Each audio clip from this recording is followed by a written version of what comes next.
So they look at the Gemara in Chagiga, it's talking about Acher. Acher was one of the Tanaim who went off the derech and he stopped following the halacha and what he was supposed to do, and it's famous for this. And the Gemara gives different examples of what was exactly was his problem. And the one painting the Gemara there is Acher Mai. What was his failing? Zemer Yavani lo pasak mipume. Greek tunes never ceased from his mouth. Rabbi Camel, if you make the source sheet bigger, I think people will be able to see it better. So increase the Yes. zoom there at the top where it says 100%. Yeah, okay. Just make it like 150 or something like that, and that usually works better. There we go. Okay. So that's our first source. Is this idea that Greek song, there's something treif, there's something not kosher about singing non-Jewish music. Source number two I have is Rabbi Samuel Archivalti, who was an Italian grammarian and poet, and he had a book of grammar called Arugat Habosim, and he writes in this book, and I'll just read it to you in English because the print is not so good. He says, "How can we justify the actions of a few cantors of our day who chant the holy prayers to the tunes of popular secular songs? While reading sacred texts, they are thinking of obscenities and lewd things." So he doesn't cite like a halachic prohibition exactly, but he says it is kind of a halachic problem because he says we're trying to do davening, but instead they're using songs which are referencing things that are inappropriate, and that's going to be in people's mind, presumably, when they're hearing the song. The association they're going to have with the song is something inappropriate.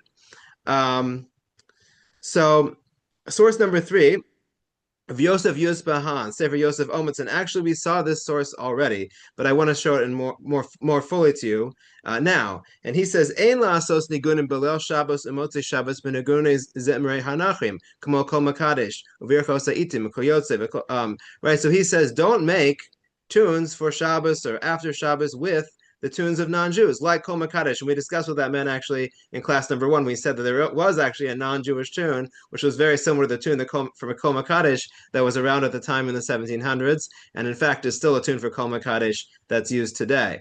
We discussed that. And he says, don't do this. And he says, and certainly don't sing these tunes in shul. It's bad enough to sing them around the Shabbos table. Certainly don't use them in shul. And he says, so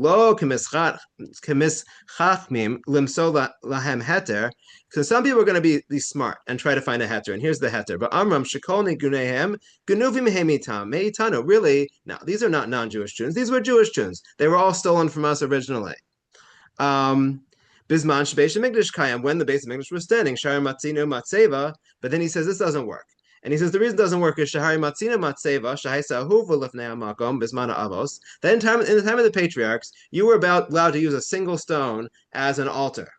But that was later that Achein Al Yadesha Asua Kananim Chok Lavodazara, but once the Canaanites made that type of stone associated with Avodah Zarah. Sana Asa Kadosh Baruch Hu Asra. Hashem said you're not allowed to use that anymore. Hashem hates it now. You're not allowed to use it. So he says you can see that something, even if it was kosher before, can over time not become kosher. So he says that's the same thing with the music. This music, he says, even if you want to say this music was stolen from us, this was really Jewish music originally, it's no longer Jewish. So it's like sort of the opposite argument we kind of been making up until now in many ways. We've been saying that, okay, so fine, it was non-Jewish originally, it's been koshered, it's been made into Jewish music. And he's saying, oh, actually, you can read it the other way too. You can say that you have this music, even if it was Jewish, which I don't really think he has any historical evidence for, but even assuming it is, that over time that it can become not so good. So we see a lot of strong sources disapproving of the use of non-Jewish music, particularly in a shul and a ritual context. We move on to source number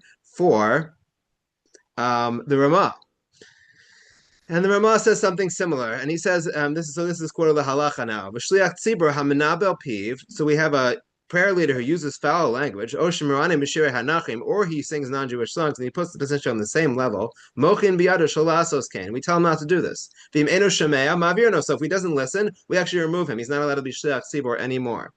So we've seen a lot of negative sources so far, but there are some sources on the other side, and I'm going to share one with you right now, quoted by the Mishnah Berurah, and we're going to see more permissive sources as this year continues as well. But the Mishnah Berurah says, but commenting on the Ramah, when the Ramah says B'shirei Hanachim non-Jewish songs, Ratzo Lomar. This means to say Benigim Shanachim Menagdim Bo Lavodas Gilulim Shalahem. This is a song that the non-Jews sing for their forum worship. Now, I don't think he actually necessarily means like full-fledged idol worship here. I suspect, as is often the case in these halachic svarim, that they're including even, let's say, let's say Christian worship, for example, would be included in that prohibition. However, he says ubach b'tshuva siman kuf chazayin kasa, but the Bach has a tshuva where he says dafka b'nigun shmiyuchal. This only applies to a tune that is exclusively designated for this. Now, what exactly he means by exclusively designated, I'm not sure, but I think one could make the argument, at least, that if a non-Jewish tune is already percolating in the Jewish environment, and we've seen already in the prior parts many tunes like this, many examples of this,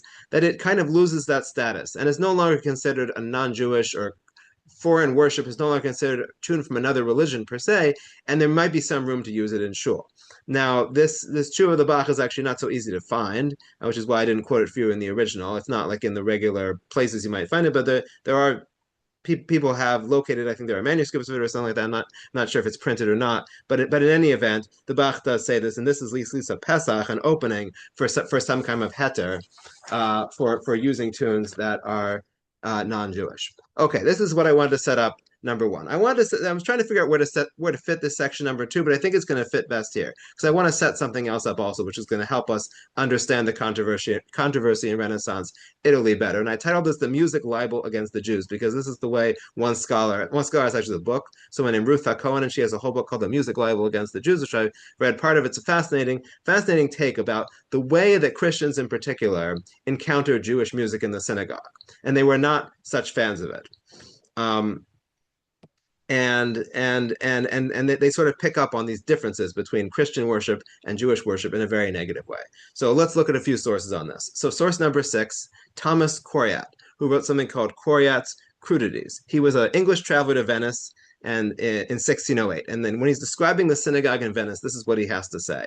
This is what he hears in the synagogue. He says, an exceedingly loud yelling, undecent roaring, and as it were, a beastly bellowing of it forth, and that after such a confused and huddling manner that I think the hearers can very hardly understand him. He's talking about the Chazan here. Sometimes he cries out alone, sometimes again some others serving as it were his clerks, hard without his seat, heard without his seat, I guess, and within do roar with him, but so that his voice, which he straineth so high as if he sung for a wager, drowneth all the rest. So he portrays synagogue music as being this awful noise, essentially, that doesn't fit the refined aspects of what music is supposed to sound like. Source number 7, Samuel, I think is it pronounced Pepys? I'm trying to remember. But he's famous for his diaries.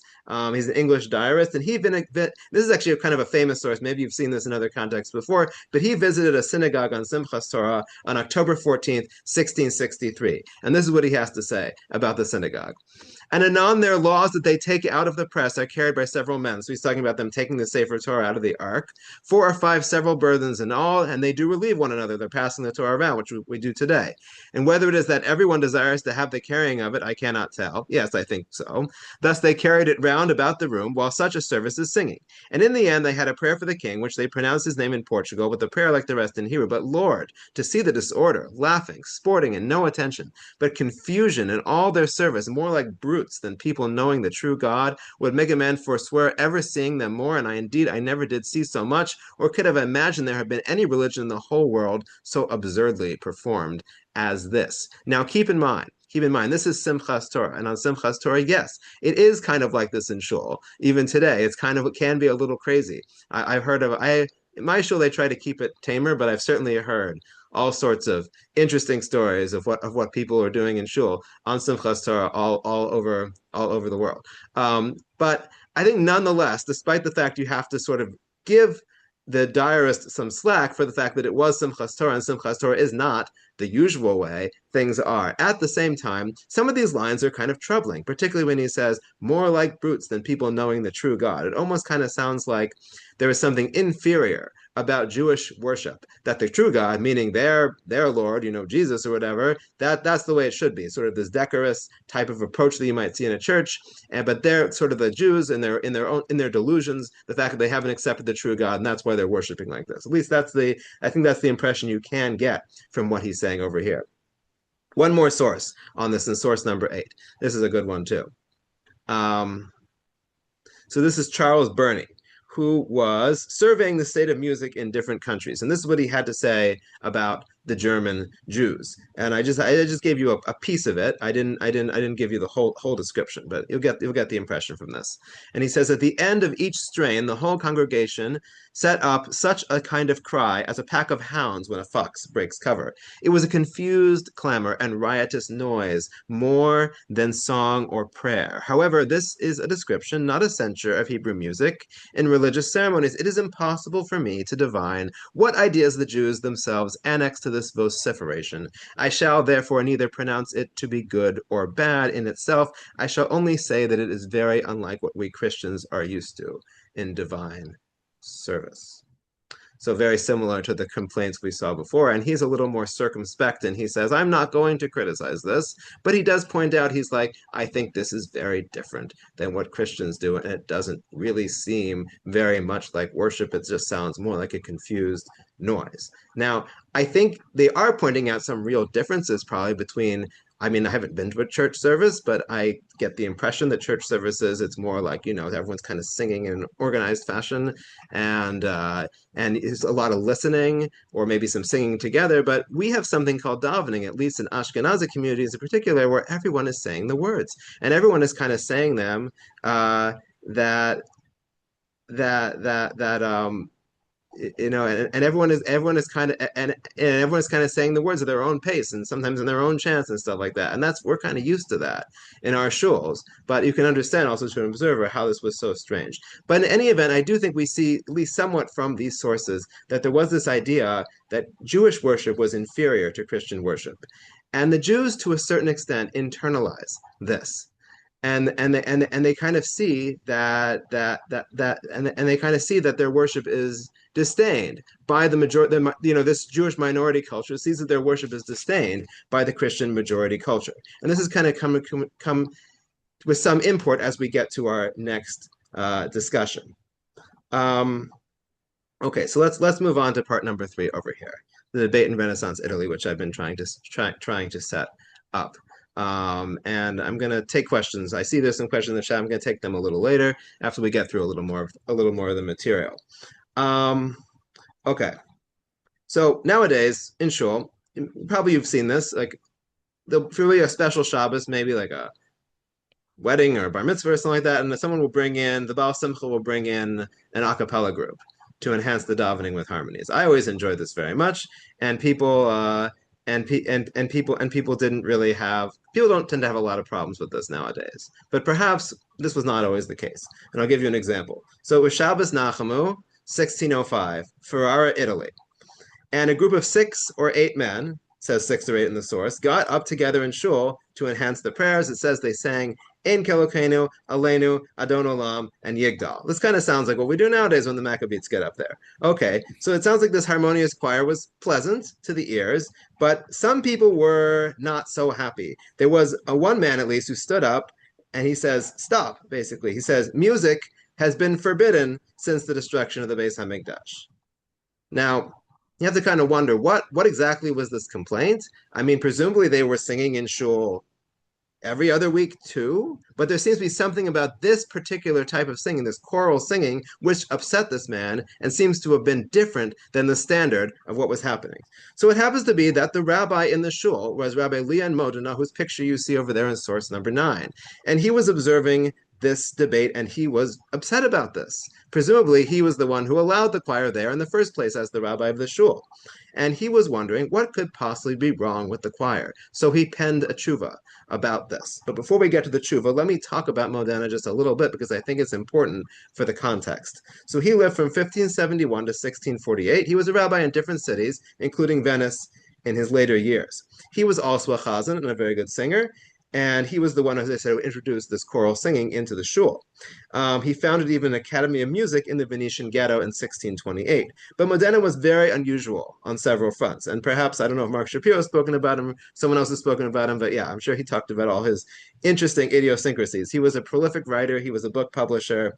Unlike almost any pre-modern figure, he wrote an autobiography. The only other early rabbi, I think, who did this was Rav Yaakov Emden. So Modena's autobiography, though, like Rav Yaakov Emden's autobiography, he discloses some less than pleasant, and he's very honest about himself. He discloses some details about himself, and he says, Modena says that he had a gambling addiction that he could not shake. He had many health issues, difficulties with his children, who sometimes found themselves on the wrong side of the law. He was also opposed to Kabbalah, and he actually wrote a work called Ari Nohem, challenging the authenticity of the Zohar. And his chuvos here are collected in Chuvos Zikna Yehuda. And you can tell, though, from reading the chuva that he's a serious rabbinic scholar. He's not some lightweight. And I think we have to understand him in the Italian context because Italian Jews were often very different than others. They were much more engaged with modernity than many of their European colleagues, and this is reflected in their lifestyles, their writings, and their halachic opinions. You can see in this picture of Modena, what does he not have on his head? He does not have a kippah. Now, I don't think this was only an Italian thing, but it certainly speaks to this idea that the Italians are doing things a little differently. But again, the kippah became much more common later, so I don't even know if it's fair to criticize him for that. Although some poskim, as we'll see, do criticize him for that later. So this is his tshuva addressing the choir in Farrar, and his basic position in the tshuva is that, and this is how we explored in the first year, that after the destruction of the Beis Hamikdash, yes, there was a prohibition on music, but vocal music, for sure, is permissible in most situations. The only problem is over wine or in a tavern or other inappropriate content or context. But when it comes to singing in shul for a mitzvah, what could the problem be? And he writes over here in source number 9. And he says, "Ve'eni roa shiatu safek kol mi sheyesh lo moach bekad Anyone who has a brain in their head, I don't see how they could cast any doubt to lahal Hashem b'zimru beis haKnesses b'Shabbos v'Shum v'Yom Tov yikarei davar mitzvah kamola sameach chasan v'kala. How could it possibly be a problem to sing in shul and bring joy to the festivals, just like joy for a bride and groom? Umitzvah al hashatz lahanim kola b'tefila b'yoser, and this shliach tzibor should make his voice especially pleasant. V'im yachol lashmiya kol yechidi ki'u asar mishorim yachad ha'im lo ye'atov, and if he could make it so he sounded like 10 people, wouldn't that be even better? Oh, im yamdu etzlo masayim emasher chananam Hashem kol arev uvolei seder rak ad aria kano kol yom ben kilos ashkenazim izamru imo. Okay, fine.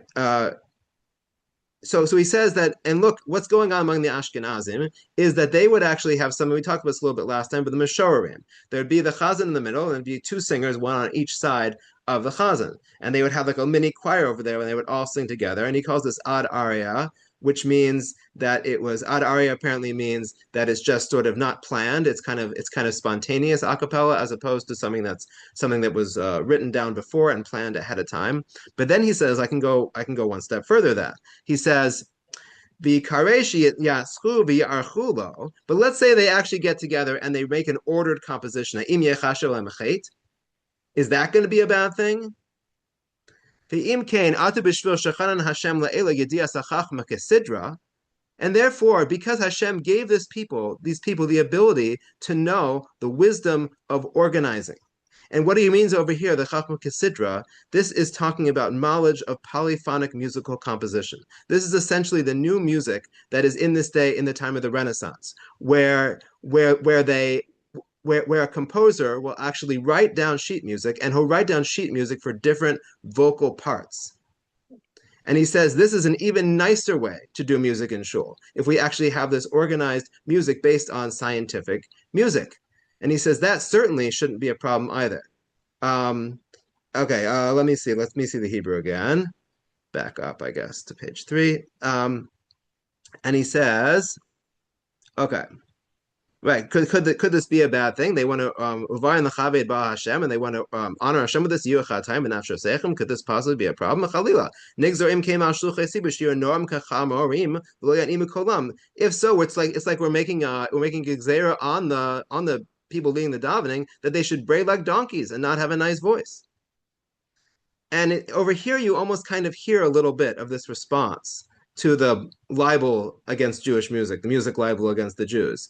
He's saying that We want to make our music sound more pleasant. We want to make it more sound more organized. We want to make it sound more like Western music, and that's actually going to bring more honor to Hashem.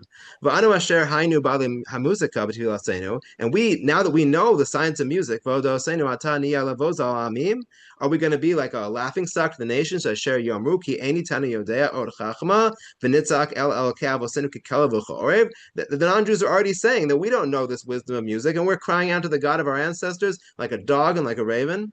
So here he's actually, I said a line early, but here he's really responding to this blood libel against Jewish music, and he's saying the non-Jews are saying our music is so terrible. But look, now that we understand polyphonic musical chant, now that we can make this beautiful organized musical notation, we can put it in sheet music, we can prepare it, we can have different voices singing different parts. Wouldn't that be great? Sof davar ein bazeh vade mishum al tismach Yisrael gil.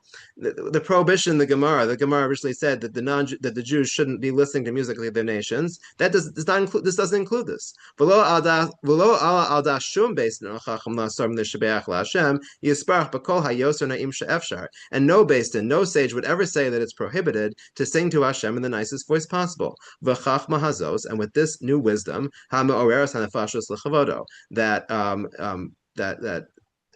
awakes the souls to his honor.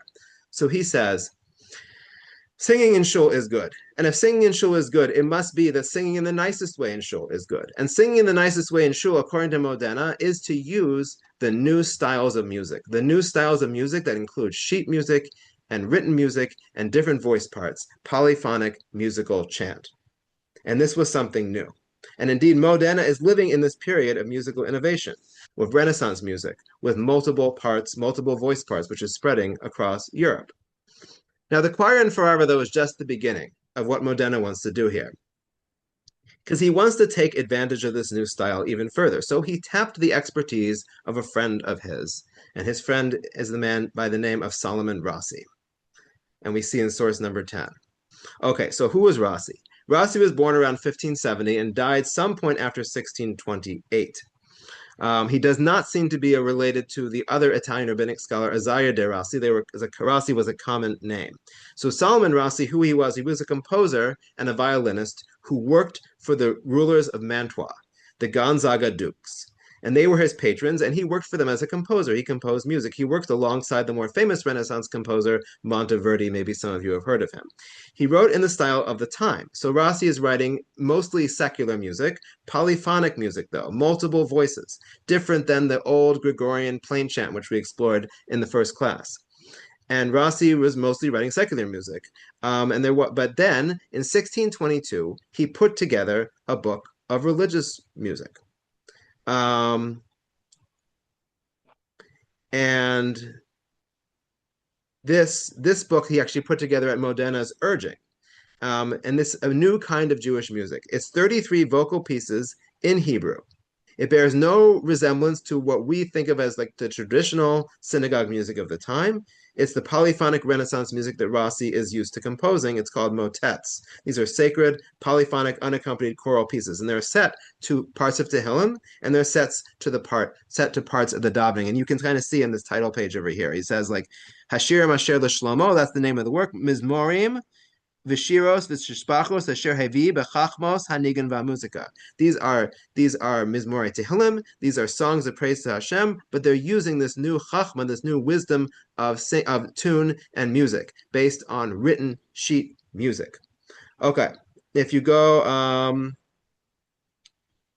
Okay, yeah, and he prints, and he knows this is going to be controversial. Rossi knows it's kind of controversial. Modena knows this is going to be controversial. So that tshuva that he wrote after the Ferrara incident actually gets printed in this book. So he has a tshuva in the book explaining why this is really okay.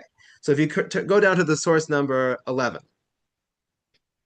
Okay, so this is an example of music from this book.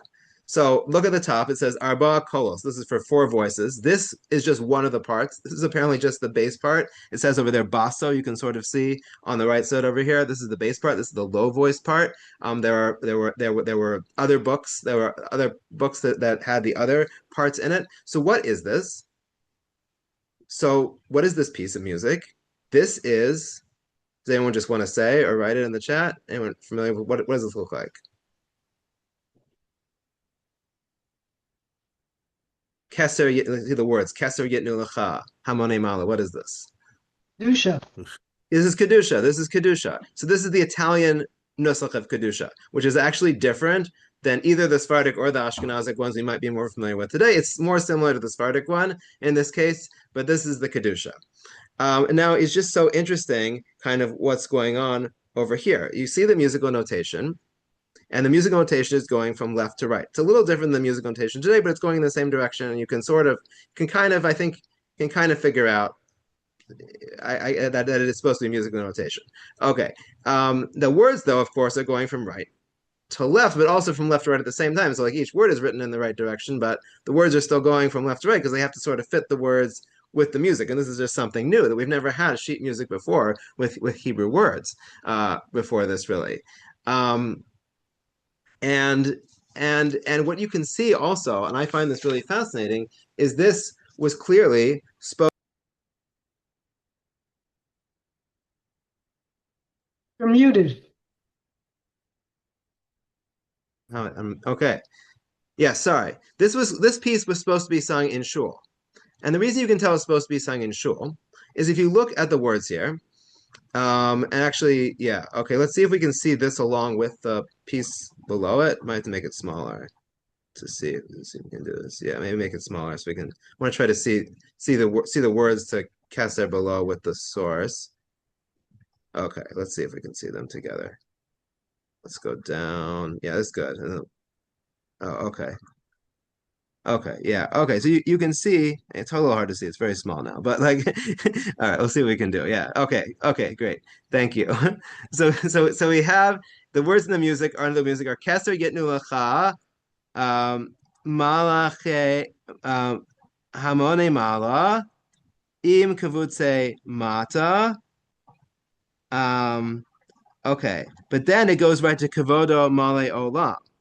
So what's it missing over there? It's missing the whole piece where the congregation would come in, including the Kadosh, Kadosh, Kadosh. And again, when we see Kavodo, Male Olam, Misharasav Sholim Zelazeh, I am Kam Kavodo, and then it stops. Stops before like Lu'umasam Baruch Yomeru and before Baruch Kavod Hashem Kamo. These are the congregational responses to Kedusha. So it's clear what was supposed to be happening is the choir is singing this part, and then the congregation responds. So this is clearly written in a way that's meant for the call and response aspect of Kedusha in Shul. Um, yeah, yeah, okay. So let's see. All right. What I really want to do now, and hopefully this will work, because this was kind of very important. I want to actually show you what Rossi's music sounds like. And hopefully I can get the share to work again. I don't know why you've been having trouble with this, but hold on. Because I do think it will make a lot more sense when you hear it.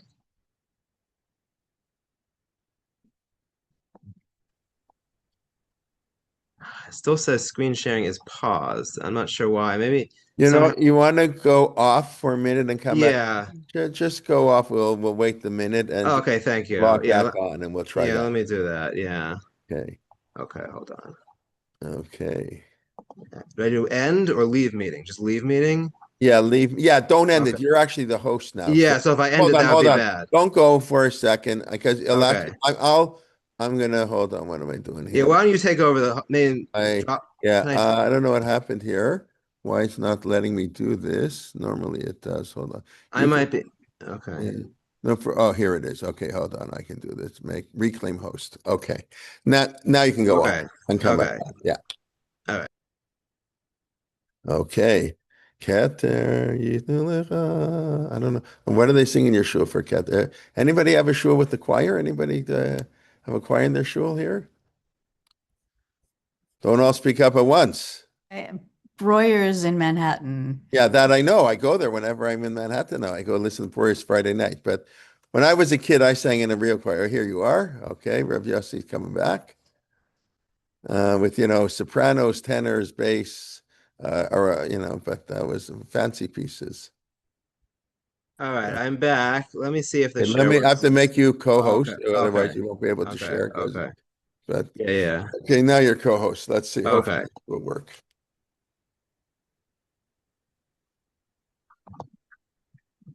Otherwise, you need a new computer. Oh no, I don't. I think my computer's good. But all right, I think it's working. There Okay, you go. You see? I think it's working. Thank you. Okay. All right, now we're gonna listen to a little bit of Kater. This one does have some female vocalists as well, which was not the way it was originally done when Rossi. At that point, only men were singing in the choir. But this one, because even the high voices were people using countertenor techniques. But this is a Zamir chorale, which I think is they're trying to reconstruct a lot of early Jewish music, including the music of Rossi. And I like this particular recording of it because you hear the call and response. All the other recordings online of Kater or the other pieces Rossi did, they're just sort of sung as written, but you don't they didn't add in the parts that would have been responsive and short, but this one has it.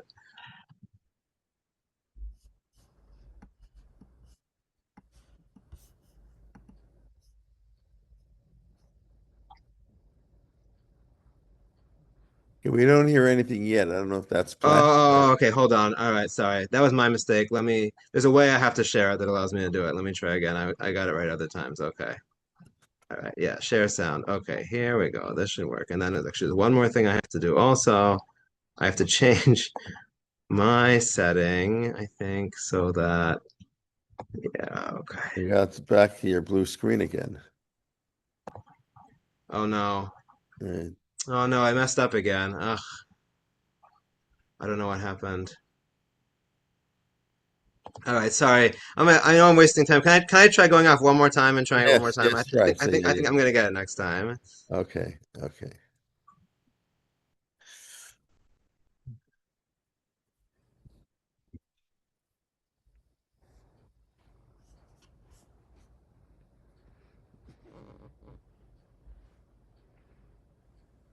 Okay.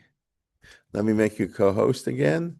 Where Okay. are you? Um, you're Y, so you're at the bottom. Why don't I see you? Okay, hold on. Talk. There you are. You're at the top. Okay. My co-host. Okay. There we go. Okay. All right, I'm gonna get this right this time, I hope. Okay, share sound. All right, here we go. All right. All right, do you see it? Oh, no, No. You it's doing this thing where it's not letting me share. It just says your screen sharing is paused. you don't have to share the picture of the music Uh-huh. to be able to just share the sound. Well, I'm not sure though because I think the way it works, if I don't share it, then you won't be able to hear it because it's sharing like a new window. Well, then you have to have it on for playing a video and not just share music. Yeah, well that's right. No, I do have it on for that, but I think it's something is wrong with the screen share. Didn't do this before. Other meetings I'm able to share it. I don't know why it's not letting me. What Something happens seems. if you play it on your end? Um, I can try. I'm not sure you're gonna hear it, but we can try. Can you hear anything? A little bit, but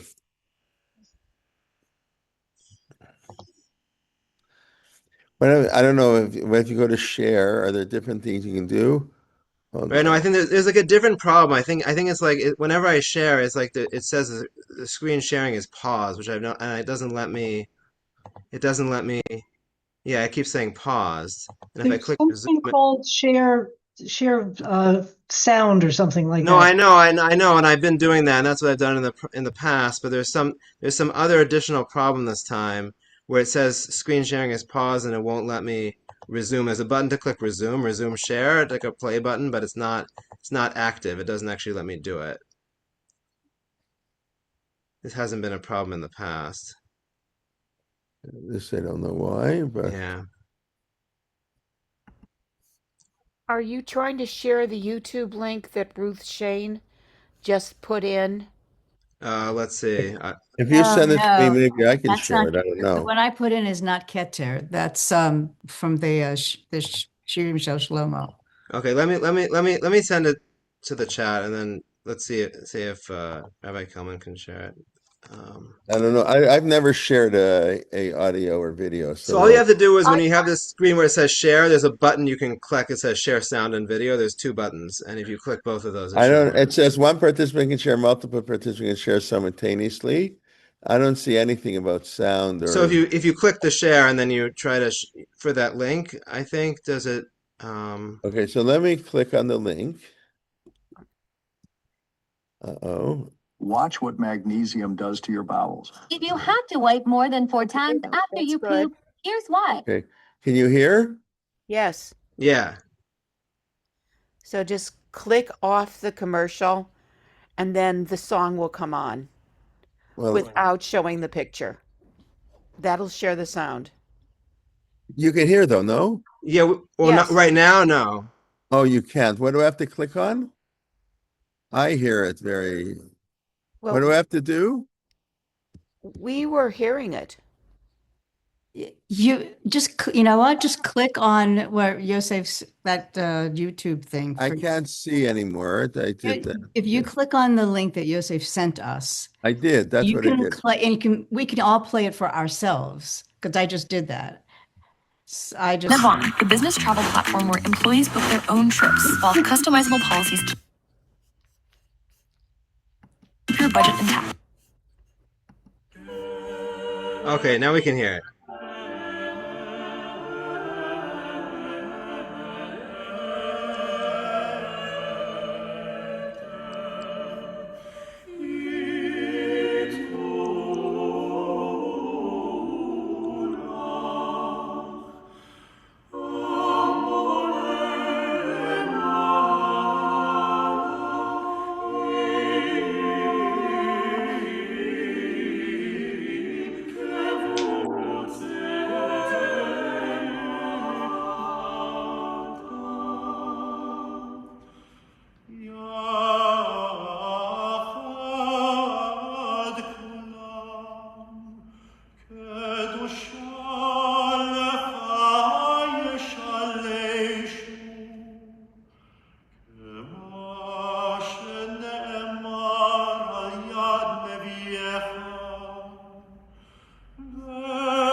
Is that enough?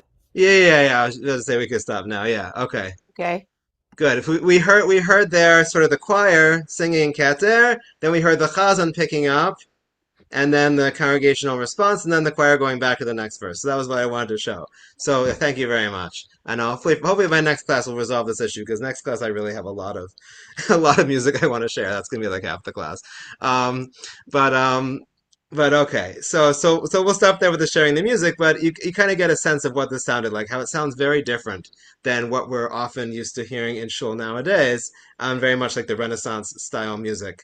Let's see. Let's go back to the source sheet. I don't know if I can do it. Maybe You can not. try again. If not, I'll go back. Yeah, okay. But yeah, Hold on. Let me see if I can do this. I think you're co-host.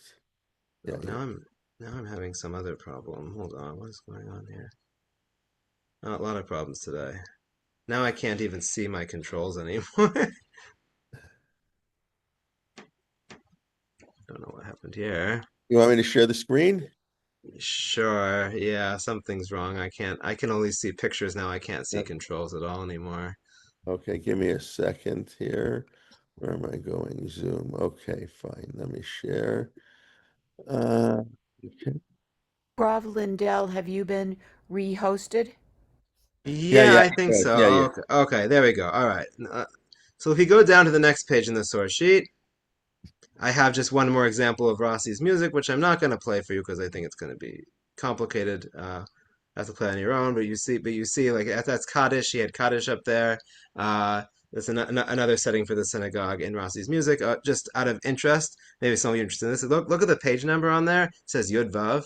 Now we don't do that anymore. Now we do Tes Zayin instead. But apparently that was something that didn't start until like the 1700s or the 1800s.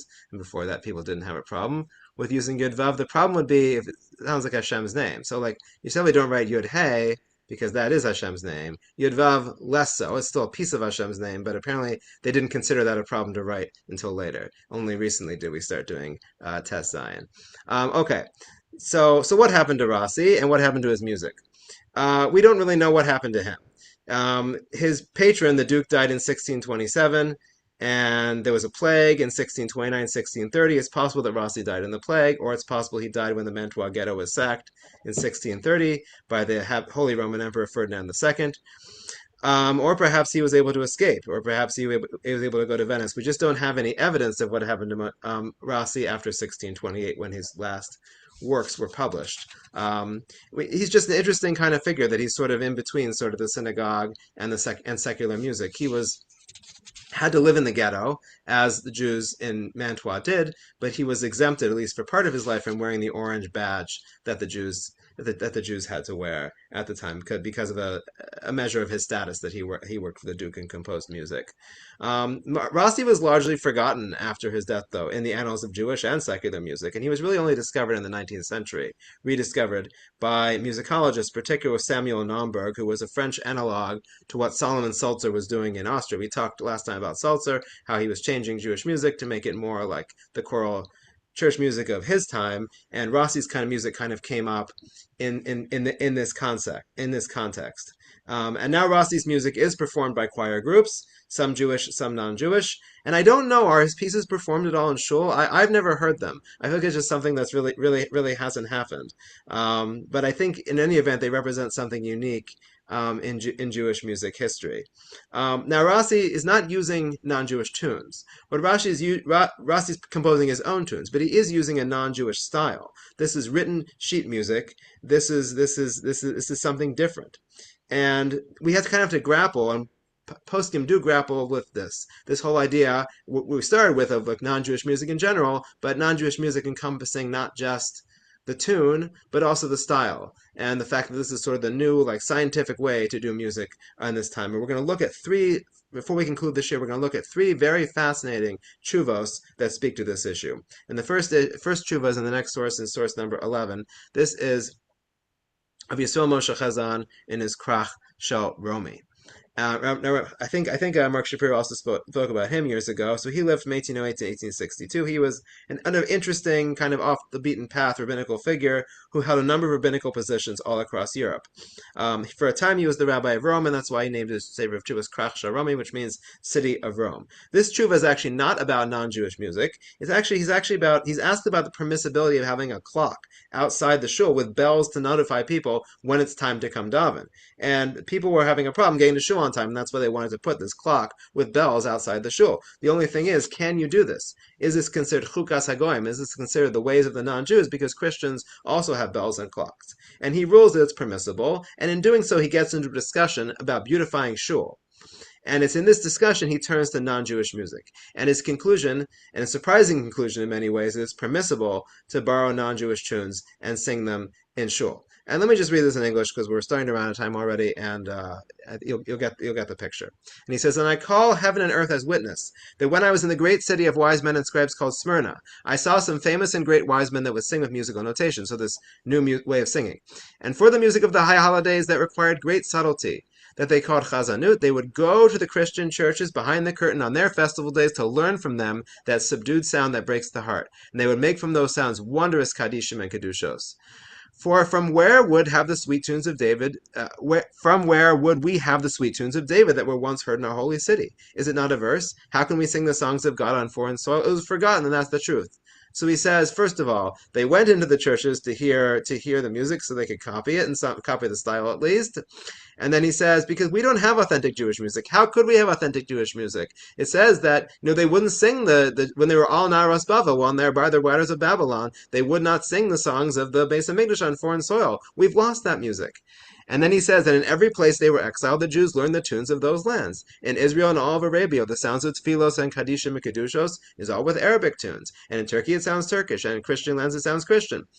And who can contradict what's obvious? Can we say that all of Israel is mistaken to do this? Rather, it's certain that we only care that the language is the holy tongue. But about the tune, what can we do now that we have no remnant of hard holy tunes? So he's almost like, we have to do this. We don't have a choice. We don't know what the music used to sound like, and therefore we borrow. We borrow the styles, we borrow the tunes, we also borrow the styles, we borrow everything from the non-Jews to make our own beautiful music.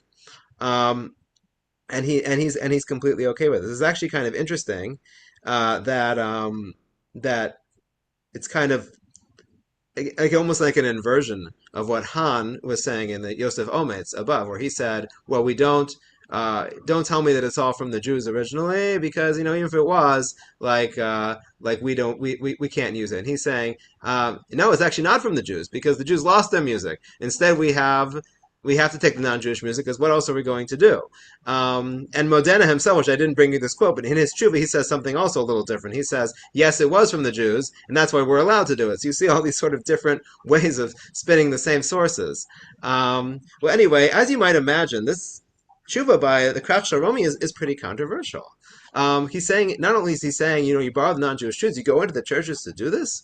So the Sitz Eliezer of Eliezer Yehuda Waldenberg, one of the great poskim from our times in Israel, he found this quite troubling. And his tshuva in Sitz Eliezer outright prohibits using non-Jewish tunes. He calls them shirei agavim, which is like love songs or secular songs or something like that, in shul. And to prove his point, he brings a number of the sources that we saw at the beginning of the shir to take a dim view of music to begin with. But then he has particularly harsh words for Rabbi Chazan's tshuva and Krach Sharomi. And I'll read again in English. He says, I trembled to hear words like these come from the mouth of the tshuva's author. How is it possible to preach and say that the tunes that Christians sing in church are in truth subdued tunes that bring one to the love and oneness of God? And furthermore, to write that we are even obligated to learn their melodies in order to thereby glorify the synagogue? It is unbelievable to be told. Lo yuman ki yusupar, he says. For the introduction of clothing of songs of prayer and supplications in the synagogue with love songs is like bringing into the sanctuary a strange fire that God did not command. So that's number one. That's his critique of the Krach Sharomi. And then he continues in the tshuva, and sort of at the bottom of the tshuva, he has like this piece called like Shulei HaTshuva or something like that, like in the footnotes of the tshuva. And then he says, and I'm going to address another tshuva also. And then he goes back to Rav Modena's tshuva, which was printed along with Rossi's music. And he says, and even the very praise of musical performance in the synagogue based on the science of music that Modena allowed, and of a prayer leader who was able to project his voice alone as though 10 singers were singing together, is ridiculous and unacceptable. And as he himself writes there, those who oppose this were the majority of Torah scholars. However, one should not be impressed by the words of this Italian sage. And the matter should not be surprising if he writes as he does, for the man was fickle, constantly changing his opinions like clay under a seal. He conducted battles against the rabbis and great scholars of his city in a manner no less severe than the wars of the Maskilim against the rabbis of their generation, so the Enlighteners. And in the eyes of more than one, he was regarded as a heretic, and it appears from his own testimony that he would walk through the streets of the city bareheaded. We saw that picture also. And all his days until old age, he gambled with dice and could in no way rid himself of this, and though he lost enormous sums, and this caused disruption of his family life, see his own words in his book, Chai Yehuda, that's his memoir, he authored books against the wisdom of the Kabbalah and the Holy Zohar, which we mentioned, and more besides. He studied and taught to associate with Christians and their priests. He preached the blending of the wisdom of Israel with the wisdom of Greece, the Chachmas Yisrael and the Chachmas Yevanit. So he is not at all a fan. He is not at all a fan of Modena or his tshuva or Krach Sharomi, and this idea of using not only non-Jewish tunes but non-Jewish styles as well. However, this is not going to be the last word on the topic, because Rav Ovadia Yosef has a very different opinion. Most of you are familiar with Rav Ovadia Yosef, the great Sephardi posek of this past generation. We see a very different approach. And again, I'll read it in English. And he says, however, to sing sacred songs in piyutim to the melody of love songs or secular songs is not prohibited at all. Indeed, there is an abundant precedent among many of the great sages of Israel composed songs and praises according to the tunes of secular melodies. Among these are petitionary prayers that are recited today every Friday night in most congregations and synagogues of the Sephardic and Edut HaMizrach communities in the land of Israel and throughout the diaspora. And likewise, in our own generations, we have merited to hear from the holy mouths of prayer leaders, Torah scholars, righteous and upright men with beautiful voices who prayed in an Eastern style, and who wove melodies of secular songs into certain sections of the prayer, the Kaddish, and the Kedusha, taking the choicest of the land in their hands to sing to Hashem, who chooses the choicest of melodies, with the pleasant discourse of the secret speech of the holy Seraphim. He gets a little poetic there.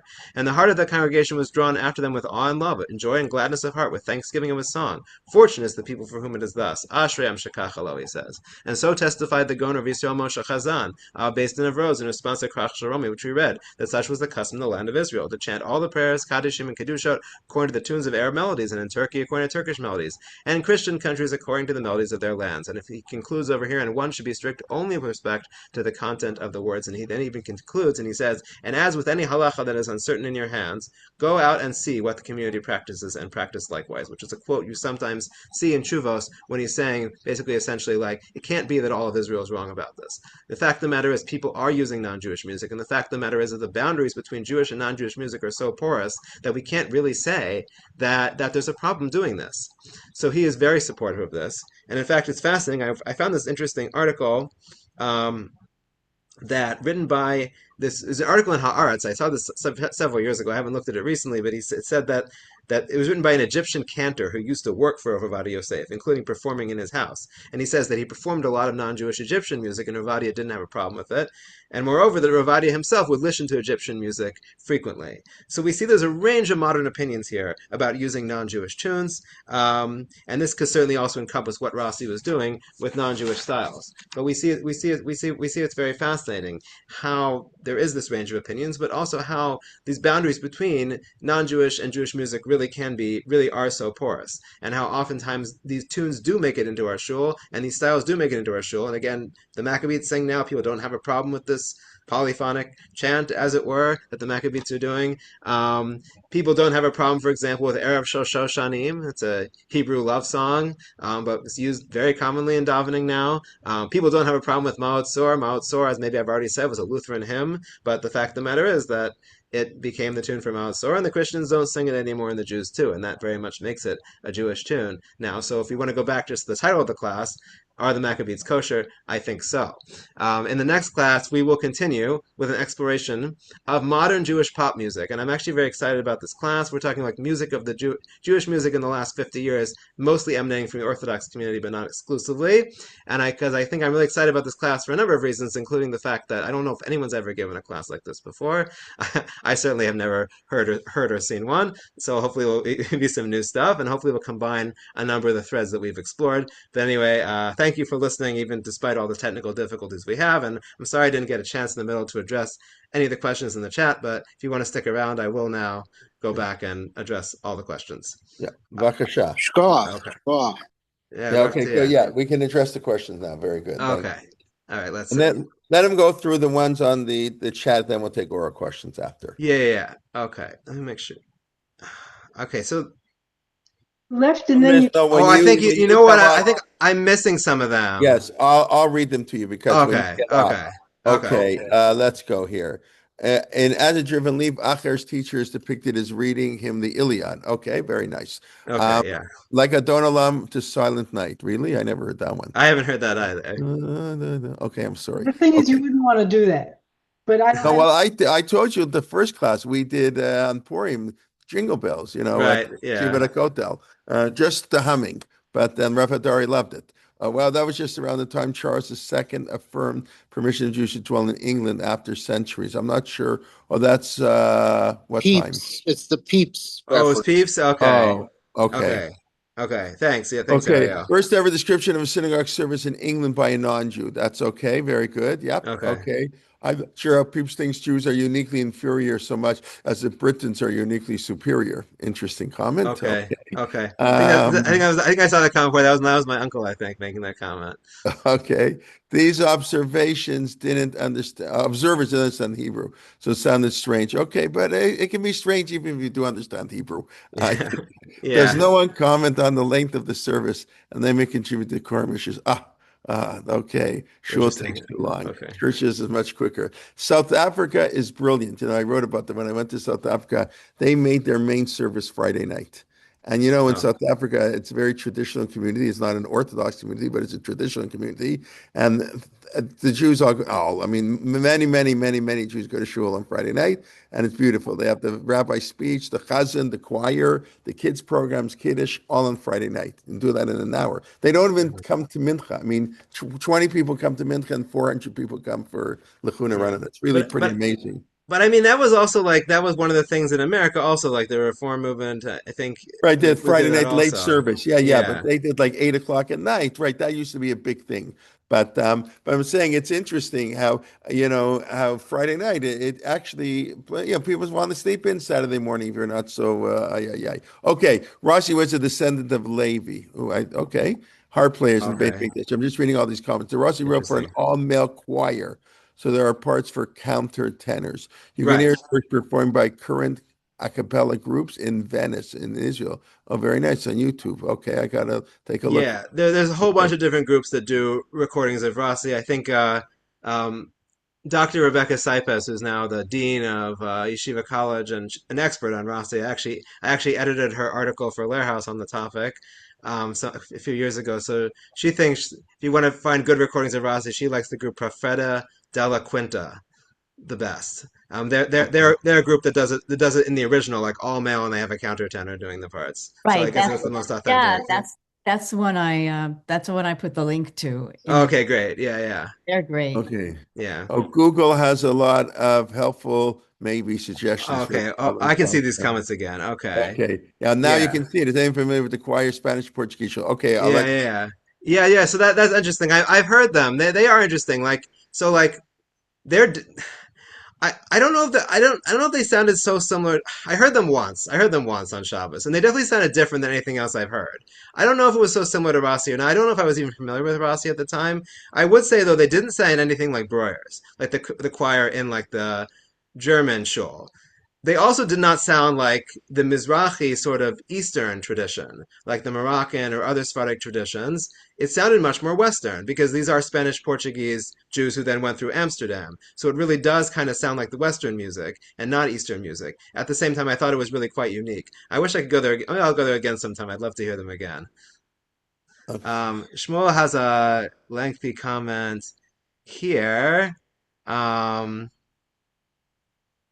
You mentioned the Shuvah of Adi Yosef, right? So that's the Shuvah in Yabia Omer. That's a parallel to the one Yechavedas that I quoted over here. Okay, yeah, okay, yeah, yeah. So there's a debate about this. Okay, uh, Okay, now we can do oral question. Rachel, I see yeah. has their hand up.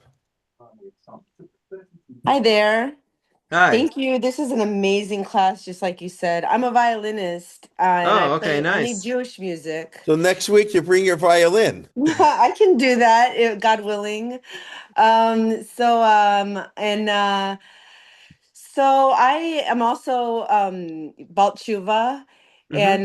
and I used to play in the symphony, and I started to keep Shabbat 12, 13 years ago, and I stopped, and now I play only Jewish music. Mm-hmm. So this has kind of been a big and it's also evolved. I used to play more secular music, and now I'm playing primarily Jewish. But Mm-hmm. I know because I'm in it. I know somebody who became Balt Tshuva, but is an experienced musician in indigenous music from the Amazon. Mm. Yeah, and so like I guess my question is like, you said, you kind of jokingly said, "Oh, put Adon Olam to Silent Night and whatnot," which I know it's questionable. Like, we don't necessarily consider Christianity idolaters, but like there is this. I'm just wondering what you might like, because this is the topic. What about putting music to, to like, I guess you can maybe replicate the style might be okay, but to actually put Jewish lyrics behind music that obviously was for idolatry is a Mm-hmm. question. Yeah, I mean, Because I'm they not have really, so there's a. some really good music that these Mm-hmm. natives have, Yeah. I mean, I'm not a posek, so don't take anything that I say as like a normative decision on this point. I mean, I do think that I think what we've seen a lot in this series, and we'll see it more next time too, is is a lot of this cross-cultural fertilization. It comes to like pagan music in particular. We're actually going to talk a little bit about that next time. There is this like Israeli tune that's popular at like from weddings now called Adam Shamayim, uh, Mhm. Earth and Heaven, which apparently is like originally like possibly a Wiccan chant or a Native American chant, although the origins are a little bit Hmm. unclear. And Do you some know how it people, goes? Adama Vishamayim Yes, yes, exactly. That's Tzlila exactly what I'm Esam. talking about. Yeah, okay. Right. Mm, So yeah, you can make you draw fine distinctions, like is Handel's Judas Maccabeus fine, hmm but the Messiah is not. I mean, uh-huh. Judas Yeah. Maccabeus has a lot of wonderful hmm stuff about the Maccabees and against Avodah Uh-huh. Zarah. It's Uh-huh. fascinating. So if it's about Tanakh, is it okay? You can go into very fine distinctions. I just want to say my son in high school got suspended for doing Hallel to the Star Spangled Banner. Odula Hashem Kito. And they carried him off and he was suspended for a week. Wow. Okay. We Well, thought it was funny until his brother was dared to do Jingle Bells to Hallel, Odula Uh-huh. Hashem, Odula Hashem. And he got carried. The principal actually walked over and said that was lovely, but the hmm kids went home and told the parents, Right. and he got suspended for a week. Yeah. So And so we, the yeah, Spanish we'll, Portuguese, yes. yeah. right, The Spanish Portuguese shul says Hallel on Thanksgiving. I imagine right, they would that they get do. suspended too. But you Yeah. know, it's that's in like yeah, on Thanksgiving, that's a great tune for Hallel. Of Right. Well, even Breuer's incorporates part of the He Nehubada from Judas Maccabeus, which made its Interesting. way into the Jewish liturgy. There's a charming Israeli version of, See the Hero Comes. So Right. I I don't know. Yeah, see. My Joseph, Rosh, my I don't know if you answered my question. I think you might have gotten interrupted. Right. So Let me just try to get back to your question. Yeah, I think again, I'm not a posek on this, and I think, as I said, people are giving all sorts of different examples, but I think we see there's a lot kind of opinions all over the map. But like to me, what it often seems like is that something is going to be more well accepted in shul, and something is more well accepted in a Jewish context when it loses some of its association. So like when it's no longer like so new, like I guess no longer so easily associated with whatever the non-Jewish context was, then I think that's what tends to lead. Again, I'm not giving a normative opinion. I'm just giving you what I see sort of with my own eyes. Is that's when I see things being more accepted by people. So like Erev Shoshanim is not a song people are singing so much anymore.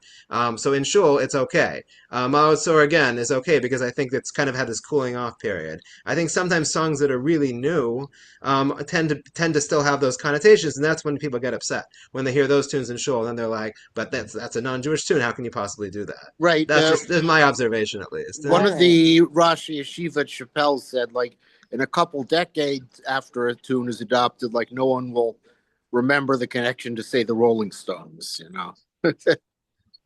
Right. So I think that's just what I tend to see. That it tends to be more like that. Let's see. We got any more Thank you. comments or questions? I see there's some additional stuff in the chat that I can address briefly also. Shmuel was talking about that he actually what he quoted for me was a tshuva from Rav uh, Avad Yosef's son, Rav Yitzchak Yosef, who says that his father did not permit today's music, only permitted Arabic makamim, which would make the Maccabees not kosher. Okay, this is an interesting discussion. Actually, Shmuel and I have been talking offline also because he has some interesting perspectives on these issues. But I guess I would push back a little bit, and I would say Rav Avadia wrote what he did, and also the makamim, I think, are secular as well. This comes from Arabic. The makamim also come from Arabic music originally. So I don't know about drawing such a fine distinction. Although I imagine that Ravadi would also have his lines about what he thought was not permissible because, and I think we'll see in the next class probably some things that are shocking. I'm not going to say they're usher by any means, but like we'll see some things in the next class where there are some interesting borrowings that one might not have expected, and maybe the postscript would not be so happy about. Um, Edward says En Kolokenu is another example of what? Of a tune that was borrowed?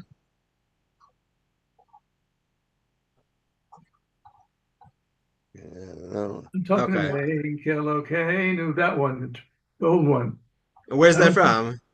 I don't, I heard from somebody it was not really, it was maybe done in the bar, I'm not sure, but Oh, it wasn't Jewish originally.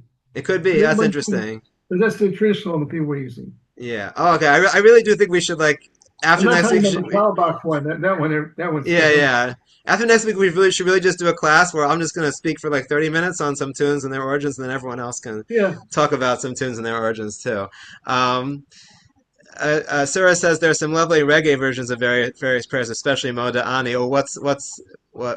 I'm not so familiar, but okay, sounds I interesting. have another quick question, Yeah, Yosef. yeah, Because I mean, like to me, it sounds like from this class that like all of the music is we don't know what the music was during the times of Beis Hamikdash, and right, all of the music has kind of been influenced, like a melting pot of like right, it's been yeah. influenced all of the Jewish music. But like, what was the Jewish music like before Russi or Rossi?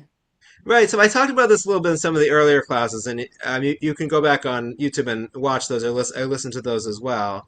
Um, but I mean, I think the fact is we just don't know. That's the point. I talked a little bit in the first class about the music in the Beis Hamikdash, and we know the Levium were singing, and we know they were playing instruments, but we just don't know what it sounded like because we just don't have a tradition. We don't. It wasn't written down. It's all Yeah. oral, and even the oral tradition seems to have been lost. I mean, the Mishnah even says so explicitly. There was someone named Hugros Halevi who refused to teach the way the Levium sing to everyone else. So it seems like that explicitly the Mishnah is acknowledging this tradition itself was lost. We just don't know. We just don't know what it sounded like. And I do think that music is kind of like a melting pot. I think Yeah. especially unlike other things where you can like if you have, let's say a tradition of halacha or something like that, you can cabin that in a way and try to keep it the same and pass it down from person to person. Even there are things that creep in, but it's much easier to sort of keep that authentic in a way. But music, I think, by its very nature, is often something you hear in the street and you hear somewhere else and you pick things up, and everyone is kind of borrowing from everyone. It's not always that the Jews are borrowing from the non-Jews. It can go the other way also. And maybe we'll talk about some examples of that also at some point. But it's just music is that kind of thing, I think.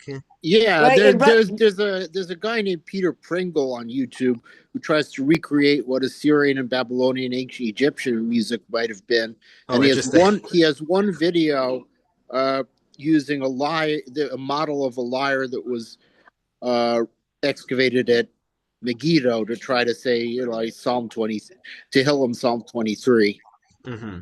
So I just put that link in the chat. Oh, thanks. Yeah, I'll I take a mean, look at this later. yeah, Yeah. but it's interesting, speculative. I mean, but we don't have notations, but it's interesting, certainly. So is Russi where the notation start? Like the earliest Jewish notation was with Russi? I mean, so I mentioned in the first class that we have one earlier example. We have this piece by this person named Ovadia Hager or Ovadia the proselyte, who seems to have been like a Christian, who then composed this piece for the synagogue, like an actual piyut, which he set to music for the synagogue with Gregorian chant notation.